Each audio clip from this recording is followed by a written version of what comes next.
Thank you very much to everyone for joining today. For those of you who don't know me, my name is Chad Pekron. I'm one of the co-chairs of the Little Rock Lawyers chapter of the Federalist Society. And just a couple housekeeping matters. First of all, we're doing this in the webinar format today. So if you have any questions for our speaker, please type them into the Q&A at the bottom of the page, and I will ask them during the question and answer part of this at the end. Our speaker today would like to have a lot of questions, so hopefully we can have a good discussion going. Second of all, I'd like to thank State Senator Ballinger, who's on the call with us today. Thank you, Senator, for joining us today, as well as everyone else. And with that, today I'll introduce our speaker. Paul Avelar is the managing attorney of the Institute for Justice Arizona office. Paul litigates all sorts of constitutional cases in state and federal courts around the country, including free speech, property rights, economic liberty, and school choice. Perhaps most relevant to Arkansas, Paul drafted the Natural Hair Braiding Protection Act, which was adopted a few years ago with the help of Senator Ballinger and others in the legislature. Before joining the Institute for Justice, Paul worked as an attorney in Philadelphia. Before that, he clerked for Judge Roger Minor on the Second Circuit, Justice Andrew Hurwitz on the Arizona Supreme Court, and Judge Daniel Barker on the Arizona Court of Appeals. Paul graduated from the Arizona State University College of Law and is a graduate of Princeton University. With that, I'd like to turn it over to my good friend, Paul Avelar. Thank you, Chad, and thanks for having me, everyone. I'm seeing a couple of familiar names and old friends on the attendee list. I'm glad you guys are here and haven't gotten tired of hearing me tell this story. So let's start with a story, and Chad alluded to this earlier, but this is the story of Christine Mclean. She was born in Ivory Coast, and as was common in her culture, she learned how to braid when she was still a little girl. She immigrated to the U.S. in 1998 along with her son, and since coming to the U.S., she worked to support herself through braiding in various shops and salons across the country. With someone who had skills in braiding, she was in great demand, and she managed to make a good living for herself. So what is natural hair braiding? For those of you who aren't intimately familiar with Arkansas's still relatively new laws on this, thank you, Senator Ballinger. Natural hair braiding is just braiding hair. It doesn't use chemicals. You're not cutting hair. You're not using heat or these chemicals to change or damage the structure of hair. It is literally just braiding hair. In 2011, Christine had the chance to buy her own shop in Little Rock, and she sank her life savings into it. That business, which is still there today, it's called LaBelle African Hair Braiding, allowed Christine to become an entrepreneur. She was able to hire people to work in her shop, and she was successful enough in her business that she was able to put her son through college by braiding hair. But there was a problem. Arkansas, like many states at the time, required a license to braid hair, in this case, a cosmetology license. Christine was not a licensed cosmetologist. So the first time an inspector came to her shop, he complimented her on the cleanliness of her shop, on how well run it is, and then he gave her a fine for braiding hair without a license. Christine looked into cosmetology school. It required 1,500 hours of classes, nearly a year's worth of schooling. It would prevent her from working while she was in school. So not only would she not be able to earn money while she was in school, she also had to pay anywhere between $8,000 and $20,000 to go to school. And Christine wouldn't have learned anything about natural hair braiding in school. It's just not taught as part of the curriculum. Plus, as it turns out, all the written materials and tests are not really appropriate for someone who has English as a second language, or in Christine's case, I think a fourth language. So what could she do? She couldn't work. Her son was depending on her, but working wasn't legal. So she kept working.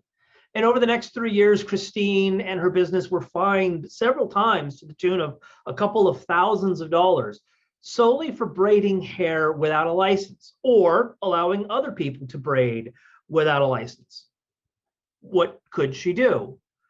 Let's put a pin on that. Occupational licensing is, put simply, government permission to work in a particular field. In the 1950s, about 1 in 20 American workers needed a license to do their job. Today, that figure stands at about 1 in 4, best estimates. So we're looking at overall a growth from 5% to 25%, a 4 or 5 times growth in occupational licensing. And often when we think about occupational licensing, we think of doctors or lawyers. But as Christine's story shows, it includes other jobs, jobs like hair braiding, or florists, or nursery workers, or taxidermists, plumbers, bartenders, et cetera, et cetera, et cetera. Lots of these jobs are at or below median pay in this country. Indeed, occupational licensing is probably the single biggest issue in labor economics today. It affects far more people than unionism does, which is about 11%, give or take, and the minimum wage, which is, I think, less than 5%, though with states changing that those numbers seem to be changing a little bit. Regardless, this is a nonpartisan issue. Both the Obama administration and Trump administrations agreed on the need for various reforms in these areas. And my guess is that the Biden administration will also agree, given then Vice President Biden's participation in then President Obama's efforts. And I saw on the call that Dan Greenberg is on the call. For those of you who don't know, Dan did yeoman's work during the Trump administration, going to state to state to state, trying to convince them to get rid of occupational licensing burdens, and was successful in a number of states, and a number of states, frankly, just continue to avoid trying to make any changes in this area. And we'll come back to why that is in a moment. Why is it that the Obama and Trump administrations would agree on the need for occupational licensing reform? I mean, these are two administrations that couldn't agree if fire was hot or water was wet. And yet on occupational licensing, they did seem to be very much aligned. Well, part of that is economics. Occupational licensing has been shown to increase unemployment by 0.5% and 1%, which is a lot of jobs in the aggregate. And it also increases consumer prices by 15% or more, given the numbers that we have. The studies also show that there are relatively few benefits to the consumer. And this is not me, crazy libertarian, saying this. That was the position that the Obama administration came to in 2015, and then the Trump administration agreed with. There's little to no evidence that licensing benefits consumers, especially given other sorts of consumer protection laws that are out there, or other things that serve to protect consumers, like reputation or general legal remedies and generally competition. Moreover, licensing is particularly burdensome on certain populations, the poor especially. It costs money to get all of the training required, to take all the tests, to take time away from work in order to get those that education or that experience, or take those exams. And in looking at things like student loan default rates across the country, as an example, which schools or degrees have the highest rates? Well, they're actually almost entirely cosmetology schools. Last I saw, something like 25 of the top 30%, or 25 of the top 30 schools by loan default rate in this country were cosmetology schools. On top of that, it's particularly burdensome for groups like immigrants. They tend not to have the same education as native-born Americans. And this isn't just trade school or college, or even high school. I've represented women who had no more than a 4th grade education because where they came from, girls just weren't sent to school. So when a license requires advanced training or even just a high school diploma, what are they to do? I have a friend in Tennessee who has been just finished representing a man there for several years who wanted to be a barber, but was not allowed to even go to barber school because he didn't have a high school diploma. And he didn't have a high school diploma because he dropped out of high school to take care of his younger siblings when both of his parents were killed. Occupational licensing prevented him from pursuing his career as a barber because he didn't have a high school diploma, even though a high school diploma really not necessary for someone who's going to go cut hair since they're going to barber school already. Relatedly, there are issues with English. Again, Christine's story. Christine is perfectly conversant in English, but the written materials maybe not generated or maybe not suitable for someone who has English as a second language. I've been working with a group of women actually here in Arizona because Arizona has a law requiring a certain amount of English proficiency for people who want to become massage therapists, for example. Well, you may say, well, that doesn't sound too unreasonable, except for there's only 3 occupations in Arizona that have any sort of English proficiency requirement. Why massage therapists? And then to just further the problems with this system, the board chose to set a standard for English proficiency that was in excess of the standard the public schools or the public universities out here have for admission to their graduate programs. It's easier to get a PhD with limited English in Arizona than it is to become a licensed massage therapist. Other people who this particularly hurts, and people may be interested in, late career switchers. And this also includes, say, mothers who are re-entering the workforce. These are two groups of people who, because you have to be up to date on training and classes in order to come into this area, it's hard to do that without, dropping everything else you're doing, your family, schooling, whatever, or your work, to go to school and get that sort of training. And then on an issue that I know Dan was particularly focused on when he was working with the Trump administration is people who move across state lines. Licensing is done state by state by state, and just because you can work in one state doesn't mean that you can necessarily work in another state. And this issue really came to the front, about a year ago. We had this thing, I don't know if you remember it, called COVID. It was 2 weeks and then everything passed. But one of the things that came out of COVID was the realization that it was very difficult for a lot of medical professionals to go from state to state to state, because although they were perfectly licensed and qualified in, say, Arizona, they were not then allowed to go to, say, California or Texas or Arkansas or vice versa, and practice where they were needed.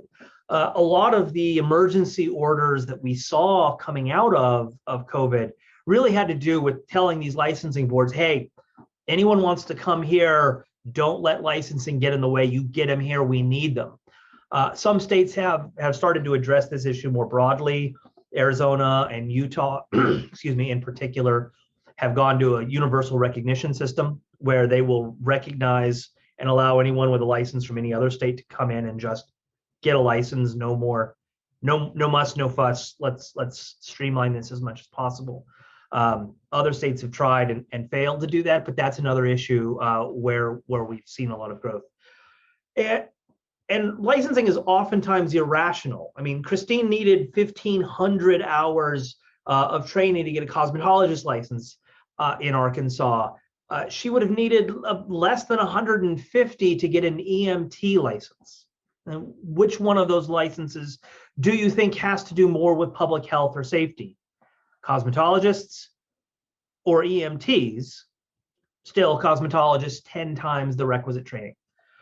So given all these problems, why have these at all? Why have occupational licensing at all? Well, it's sold on public safety, but it's really insider interest. 1/3, so I talked earlier about the growth in occupational licensing. 1/3 of the growth of that licensing growth is due to a changing composition of the workforce. As a percentage, more Americans today are doctors and lawyers and dentists and things like that than they used to be. Okay. But 2/3 of that growth, that 4 or 5-fold growth, comes from an increase in the number of licensed professions. That is, we are licensing occupations that we never ever did before. Why are we doing that? Well, again, studies show, the infamous studies show, that licensed professions' degree of political influence is one of the most important factors in determining whether states regulate an occupation. You may think that sounds backwards, and it does to a lot of people initially. You have to remember that occupational licensing is essentially a fence around an industry. It restricts competition with the people who are already in the industry. And so licensing tends to be most popular with people who are already working in the field and would really like to restrict competition. This is the idea of regulatory capture. And for those of you who have spent time in and around the legislature, you've probably seen this phenomenon up close and personal, where you get a group come to the legislature and they say, listen, what we do is really dangerous. We could literally kill people. You need to license this industry to protect public health. And when you do, you grandfather all of us, but you make all the new people take all of this onerous training and have all of these onerous certifications, and that'll really help the public. Another way that this manifests is with board membership itself. Most occupations in this country are regulated through these boards, and board membership most often is dominated by or controlled by industry insiders. So, for example, the medical examiners board consists almost entirely or maybe entirely of doctors. Or in a very famous example coming out of North Carolina, the North Carolina Board of Dental Examiners consisted entirely of dentists, chosen for the board by other dentists. I take that back. There was one non-dentist on the board. The non-dentist on the board was a dental hygienist who worked for dentists. And responding to complaints from dentists, the board decided that basically over-the-counter teeth whitening, the equivalent of Crest white strips, was the practice of dentistry. What was happening was salons and day spas were giving people these, teeth whitening, over-the-counter teeth whitening kits for use there. And a lot of dentists started complaining about this competition. And so the board, without any evidence of harm to the public, started sending out cease and desist letters to these non-dentists for the unlicensed practice of dentistry. The Federal Trade Commission cracked down on that. And so a couple of years ago, there's a very important decision called North Carolina Board of Dental Examiners called Federal Trade Commission, in which the U.S. Supreme Court said, well, this board, it's controlled by market participants, and they don't have sovereignty. They are subject to antitrust laws. And so in that case, they actually found an antitrust violation against the Board of Dental Examiners. But that's another example of why some of this occupational licensing has become a problem. Now, ordinarily here, this is when I'm talking to law students about this issue, because law students like to talk about cases. I talk about the history of cases from the U.S. Supreme Court primarily, about the famous or infamous cases that have really led to this problem. The slaughterhouse cases, Bradwell v. Illinois, the case that said Myra Bradwell was not allowed Myra Bradwell could be excluded from being a licensed attorney, not because she was unqualified. The court recognized she had all of the qualifications to practice law, solely because she was a woman. And that today that case is taught as an equal protection case. it wasn't. It was actually a case that said that as a citizen of the United States, she had a privilege or immunity to practice an occupation, and that she couldn't be denied that occupation without a really good reason. And she argued she didn't have one. There's, of course, the Lochner case, Lochner v. New York, which in law school we're all taught is essentially the boogeyman. Lochner is actually a really interesting case in terms of what was happening behind the scenes and what the U.S. Supreme Court's decision was. There's the Caroline Products case, which is the birth of the rational basis test, which federal courts apply to restrictions on people's ability to work, and how that mutated in a case called Williamson v. Lee Optical, where the court really sort of signaled in some ways the death of economic liberty at the federal courts. It's not to say it's completely dead. Obviously, we at IJ have won several economic liberty cases, have challenged several occupational licensing laws under the federal rational basis test, and have won. We challenged it in Arkansas, and I like to believe that we would have won there, except for the story got out, and lawmakers who understood what the problems were stepped up to eliminate the license. And that was then Representative Bob Ballinger carried that bill, which was passed, but not without a lot of opposition. We may think, oh, it's braiding, of course that's safe, but we had to overcome opposition from cosmetologists. We had to overcome opposition from the State Department of Health. And we also had to overcome opposition from a lot of other occupations who were worried that this was the camel's nose under the tent, and that, if God help us, if the legislature starts looking at licensing and realizes how stupid this one is, they might realize how stupid some of the other ones are, and then we would lose our license. So that's very much the dynamic at play in the legislatures today. Whenever the legislatures, in my experience, talks about getting rid of a license, or talks about adding a license, the people who show up are the people in the industry. The public generally doesn't. The public generally doesn't have the time or the energy or really the investment to go fight these things. But the industry is always there because it's really their money on the line. So let's talk about solutions. There's of course antitrust, which I mentioned already.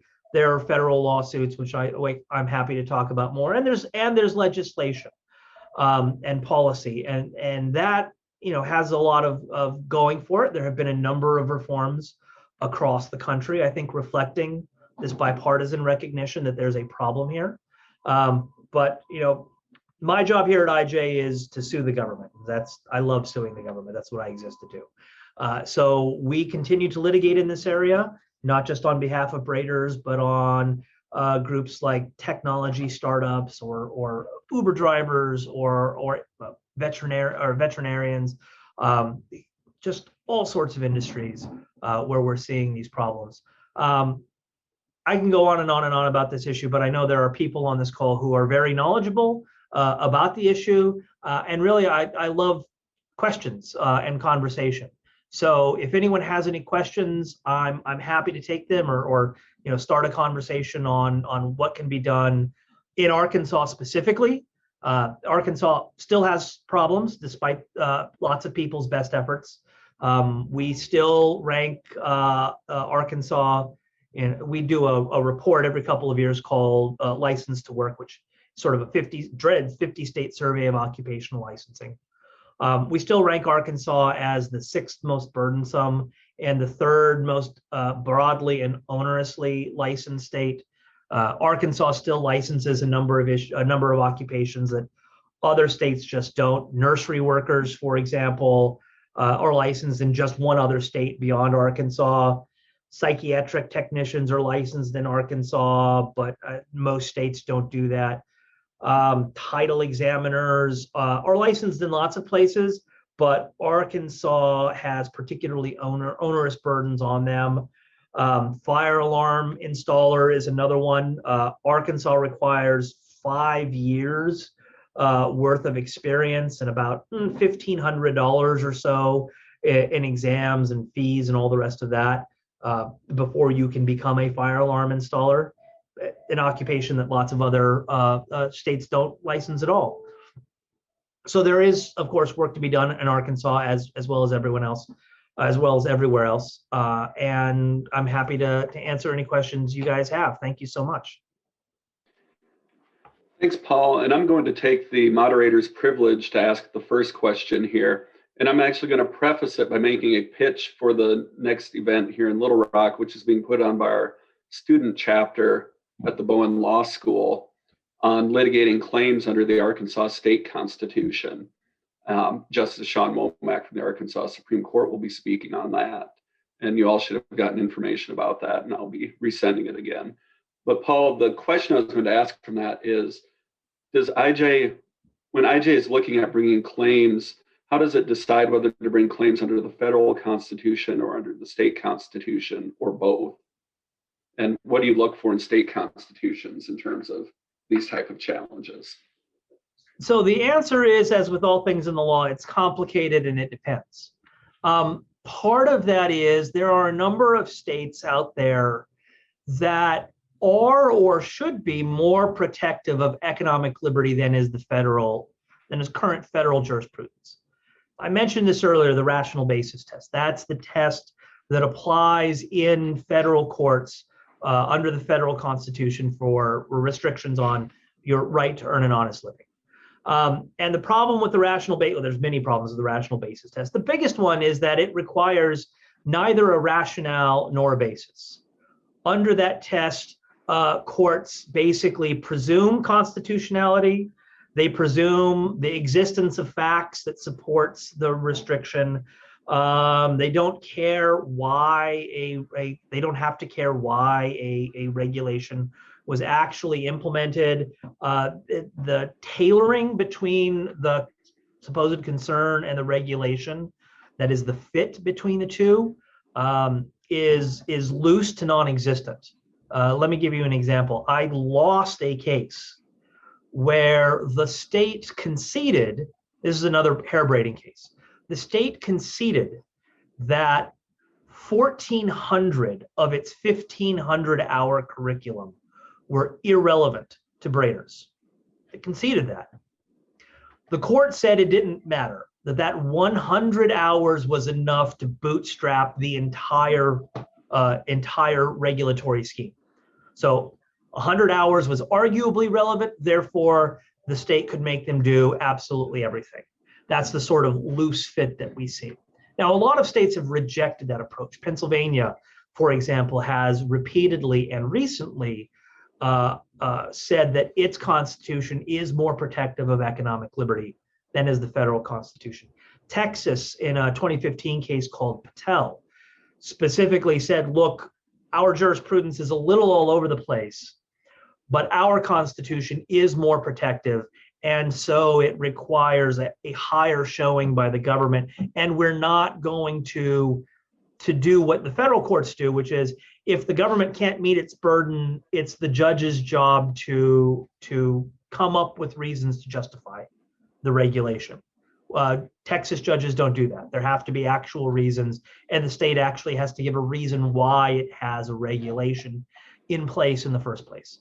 Other states ought to have similar rules. I'm in Arizona. I've spent a lot of time looking at this. Arizona used to have precisely that rule in our own jurisprudence.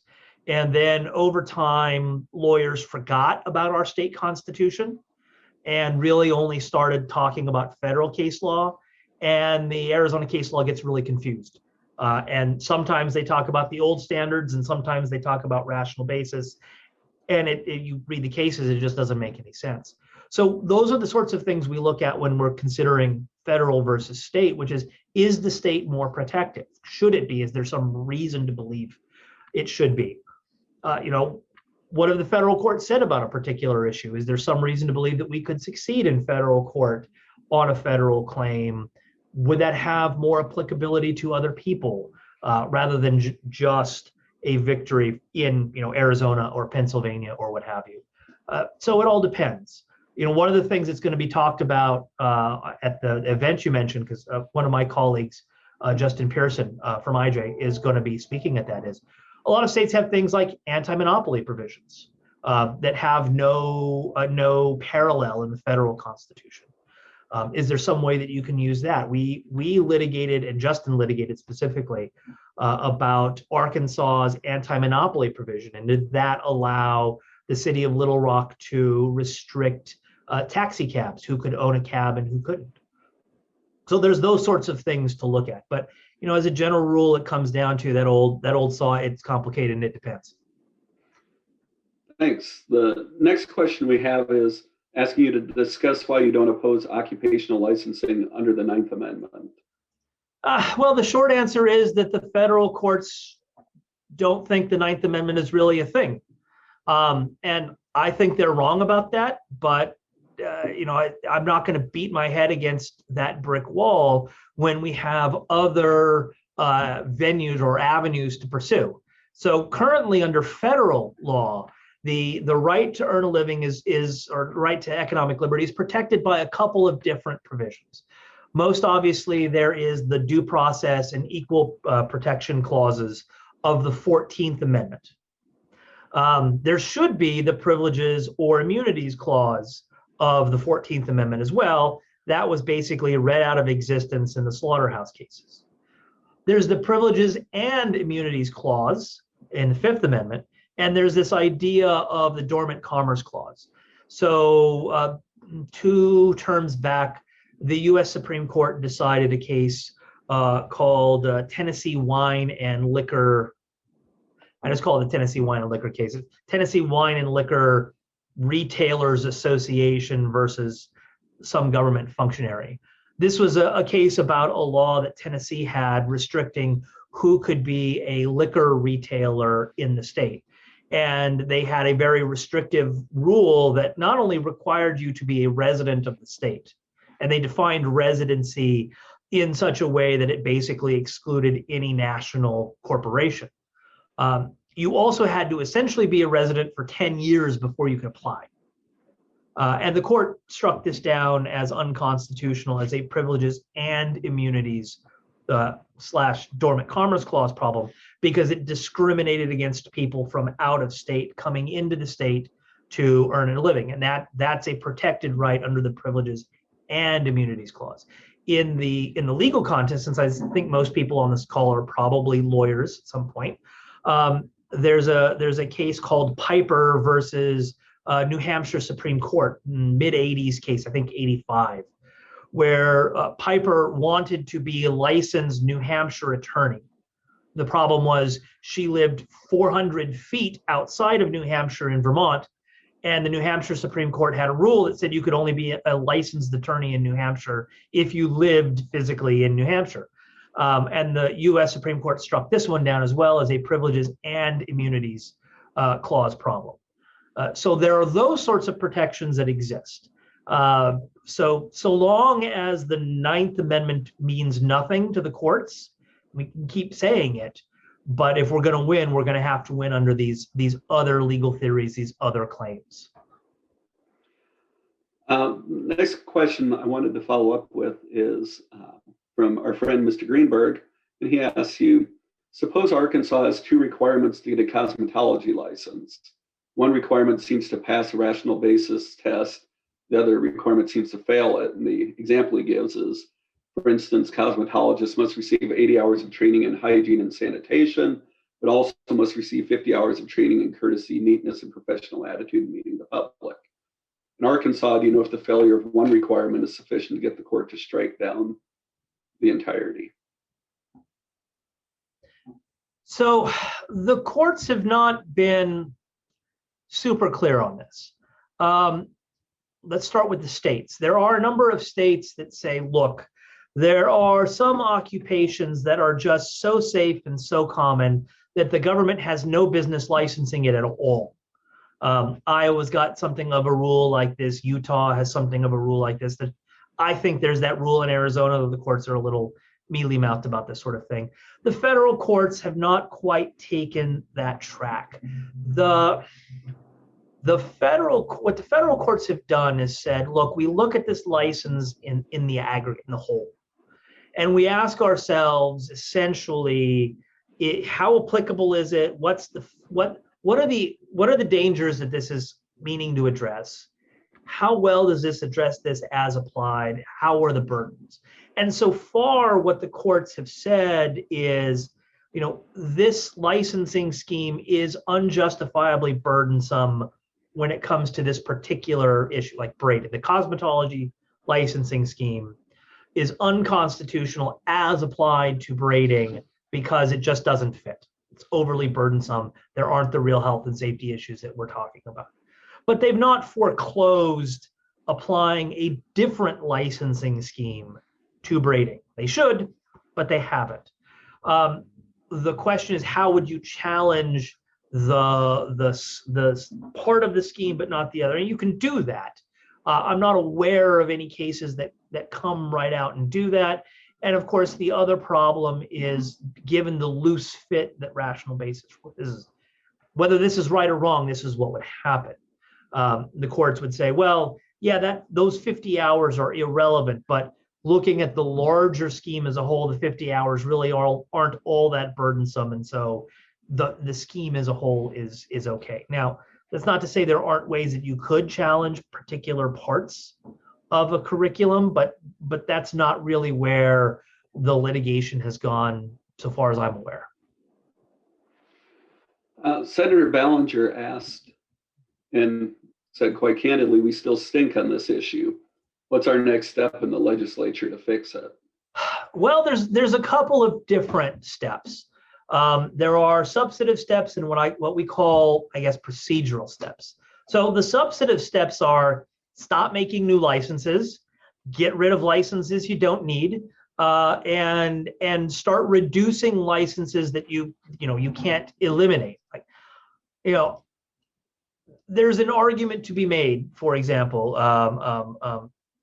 Milton Friedman made this argument. There's an argument to be made that we don't even need to license doctors or lawyers. I'm quite sure I will go to my grave and doctors and lawyers will still be licensed. But there's a lot of a lot of work that can be done around exclusive scopes of practice, for example. In some states, for example, nurse practitioners are allowed to practice independently. In other states, nurse practitioners have to practice under the supervision, or can only practice under the supervision of a doctor. Are there health outcome differences between those two states? Yes. As it turns out, independent nurse practitioners are better for health outcomes than nurse practitioners under a doctor's supervision, because it means nurse practitioners can be more out there. Prices are driven down. People are more able to access that sort of thing.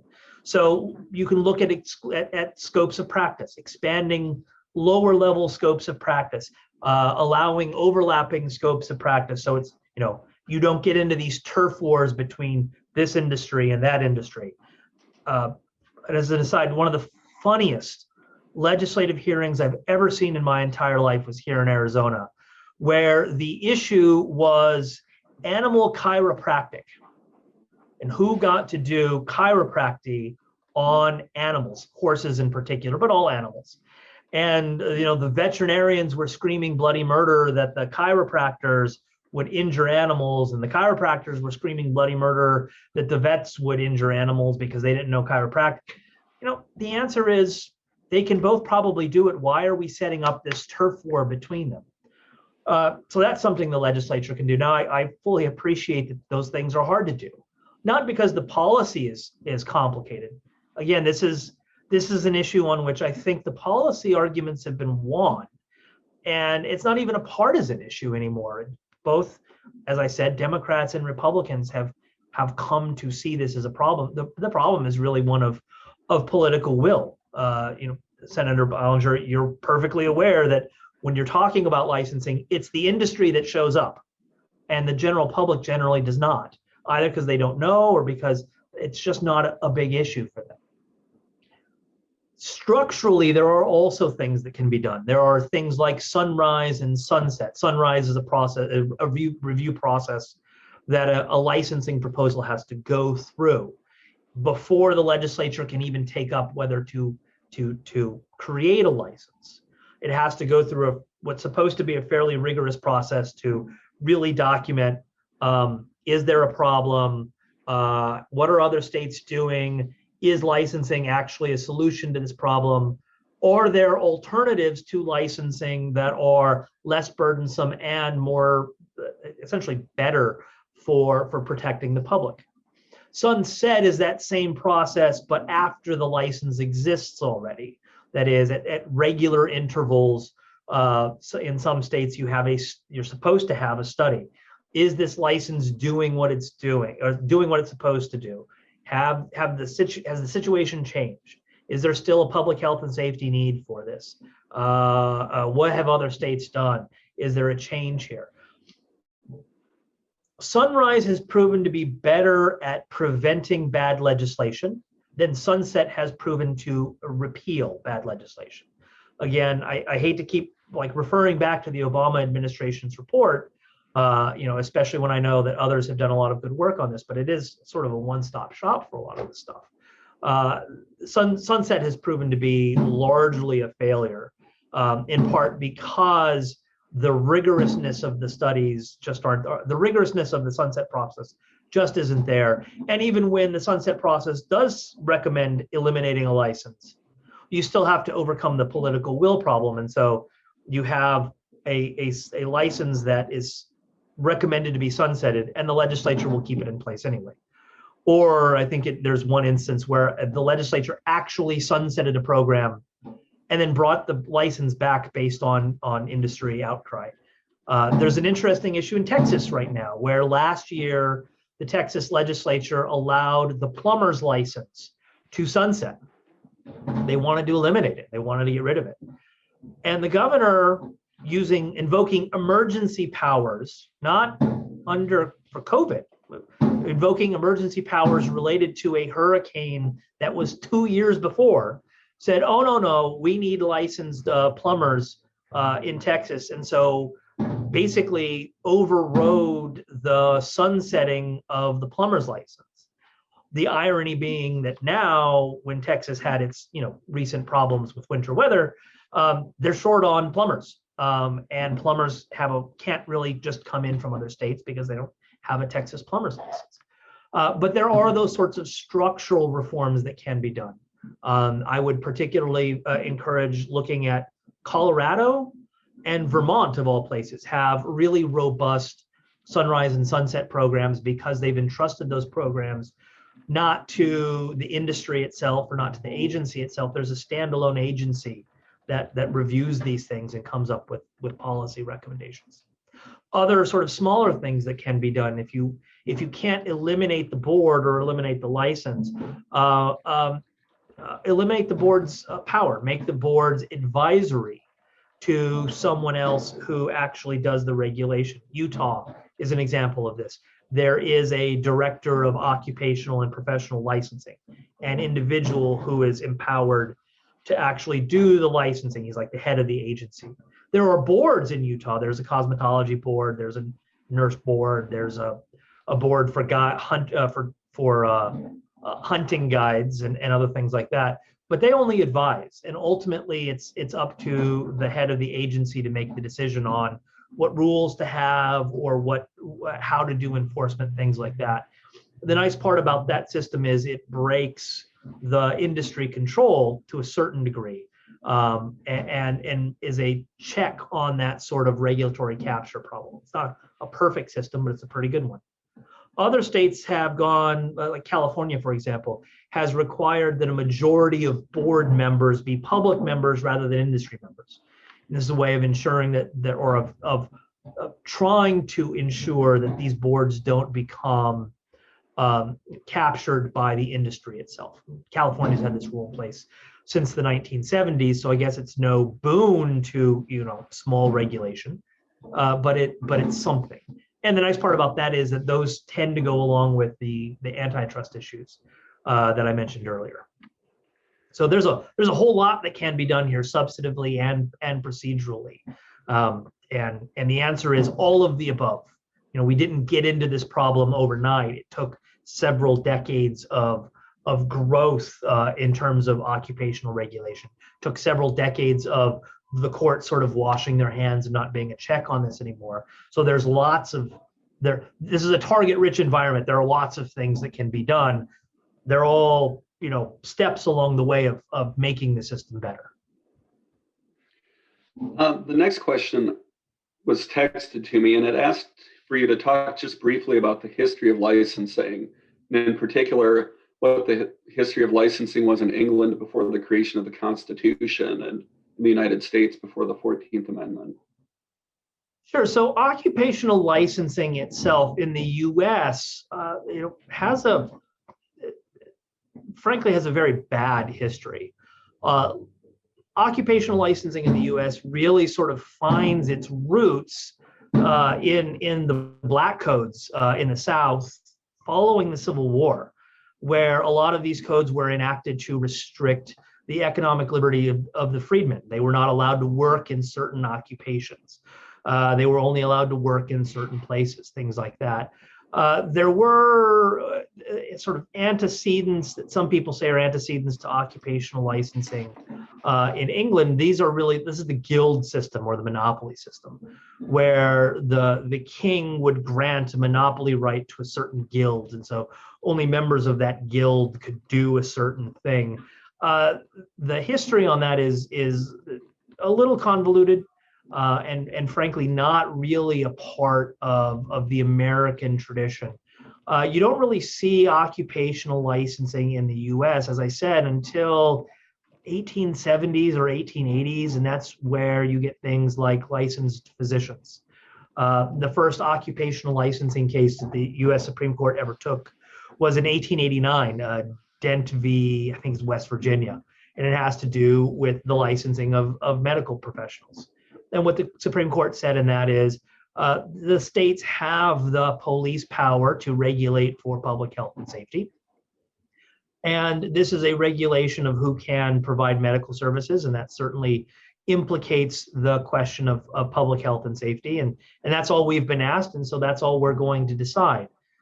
Over time, you see a couple more iterations of this. Lochner v. New York, which I talked about earlier, was a case over the New York Bake Shop Act. And that was a case that regulated, it wasn't a license, but it regulated the baking industry. And we mostly know that case today for Oliver Wendell Holmes's dissent in that case. What we overlook a lot is what was actually at issue. The Bake Shop Act implemented a bunch of regulations, things like basic sanitation requirements, things like facilities requirements. You couldn't run a bake shop in a basement because of inadequate ventilation and fire hazards. Okay, fine. And the Supreme Court basically blessed all of those sorts of regulations as having a reasonable relationship to an issue of public health and safety. Lochner, as we know, it was really about the maximum hours law. And what the Lochner court decided, 5-3-1, one being Holmes, 5 being the majority, was that there was essentially a right to contract that was subject to the police power, but the police power was limited to public health and safety issues, and that there was not a sufficient public health or safety issue in the case to justify restricting people's right to contract. The primary dissent in that case basically goes along with the majority at all but the last step. They say, look, we agree there's a right to contract. We agree it can be subject to police powers restrictions on public health and safety. But we part ways because we think there is a sufficient public health and safety issue here. Professor David Bernstein wrote a really good book on this a couple of years ago called Rehabilitating Lochner. You have a really interest in the Lochner case itself and how it was seen at the time and how it began to be seen later. I think that's a really interesting book. Subsequently, you had the birth of the rational basis test in Caroline Products, and then this Williamson v. Lee Optical case that I talked about. Williamson v. Lee Optical is a really horrible decision from the U.S. Supreme Court. In that case, it seems weird to think about it now, but at one point, Lee Optical, that model was was actually quite new. And what Lee Optical did was they took old lenses that people had and they fit them to new frames. Back when we as Americans were much poorer, people would take old lenses and put them into new frames because it was less expensive. And optometrists, I always get these terms, and the people who originally give you a prescription for the lenses and originally sell you the glasses opposed this sort of thing because, frankly, they saw it as cutting into their model or into their business. And so they, in a number of states, Oklahoma being one of them, got laws passed that said only they could fit old lenses into new frames.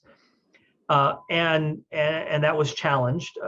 Why would Oklahoma have implemented that rule? Well, Lee Optical was an outside company out of state, and the opticians were optometrists. Sorry, the optometrists were all Oklahoma residents, so they had a real interest in protecting the Oklahoma residents from this, outside competition, and that's the rule they passed. The district court in that case struck the regulation down as having an insufficient connection to public health and safety under the rational basis test. That is, they looked at the facts of the case and said, look, there's not really a legitimate public health and safety issue here. There's no reason to restrict who can put old lenses in new frames. If we're talking about who can prescribe lenses in the first place, that would be a different thing. But this is just old lenses and new frames. Williamson v. Lee Optical basically came in and said, look, all this fact stuff, we don't really care. So long as we can come up with, hypothecate something that the legislature could have been thinking, it doesn't matter if that's true or not, that's what we're going to do. And so rather than look at any of the factual record, they just said, we don't care. The legislature may have thought this was a good health and safety issue, and that's as far as we need to go.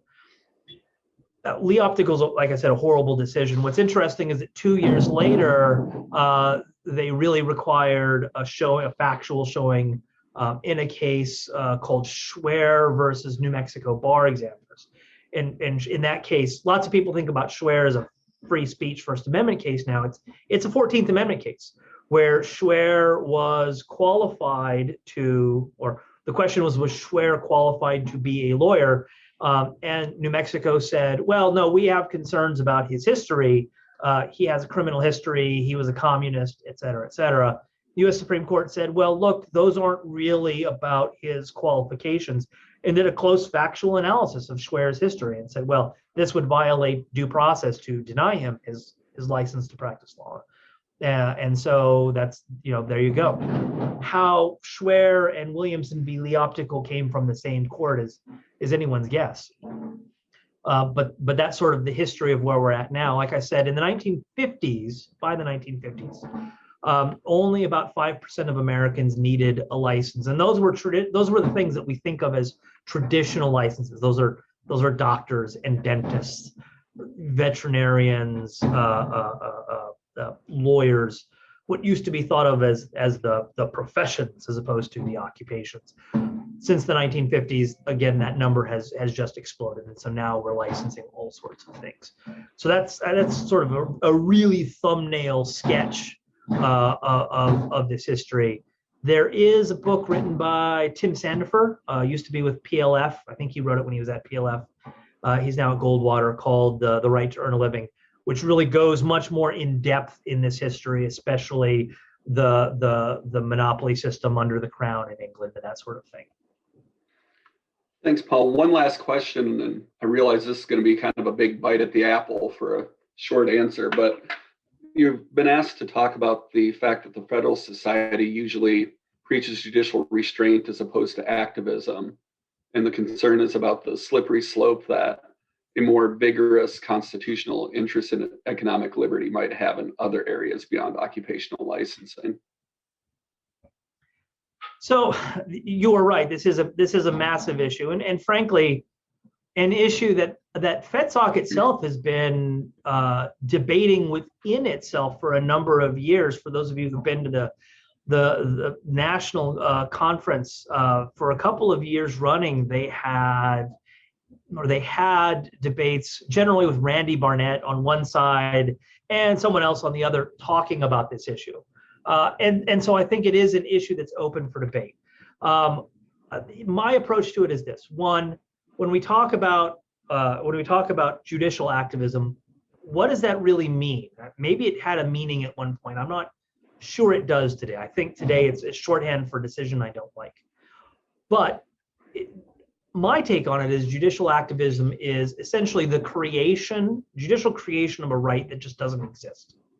But the right to earn a living does exist. And in fact, the court has recognized that this exists as far back as Corfield v. Coryell, for example, and it's certainly recognized in the state. So it's not a question of does this right really exist? The question when it comes to occupational licensing is really what's the right standard and what's the fit? And courts like to pretend that they are incapable of doing this analysis when it comes to economic rights, even though they're perfectly capable of doing it to lots of other sorts of rights under more searching scrutiny, whether intermediate or strict scrutiny. And so I just don't, this notion that courts are uniquely incapable of doing this means end fit analysis, reasonableness analysis when it comes to economic liberty is just not true. And so really what we're asking for courts to do is to treat economic liberty cases like they do any other case, which is consider the facts, require essentially a reasonable connection between the two, and don't become an advocate for the government. Those are relatively minimalist things to be done. And even people who are opposed to judicial activism, sort of writ large, have recognized that the court's hands-off approach in this area really has led to massive abuses where you have industry insiders coming in, passing all of these laws that really have nothing to do with public health and safety. And then the courts just sort of wash their hands and say, well, the legislature could have thought something here, even though they clearly didn't think that, even though thinking that thing is clearly unreasonable. And they let them get away with that. That is, we've gone too far in the other direction. And, frankly, has all of this judicial minimalism, frankly, stopped courts from being activists in the other areas in which they have been? I don't think they have. I mean, what we've done is we've sacrificed economic liberty, to try and achieve something else that we haven't achieved, while at the same time not protecting an actually recognized constitutional right. That's not judicial activism. That's just judges doing their jobs. Thank you very much, Paul. It's 1 p.m. and I want to be respectful of everyone's time. I'm sorry we couldn't get to all the questions, but thank you very much for appearing today, Paul. Looks like a beautiful day. Thank you for having me. It's good to see some familiar names and at least one familiar face. Thank you very much. And if anybody wants to reach out to Paul and follow up about any of these issues, just shoot me a message and I'll be happy to connect the two of you. I know he's always interested in reaching out and helping people around the country. With that, thank you all very much and hope to see many of you on March 15th for the student chapter presentation on litigating Arkansas constitutional claims. Have a great day.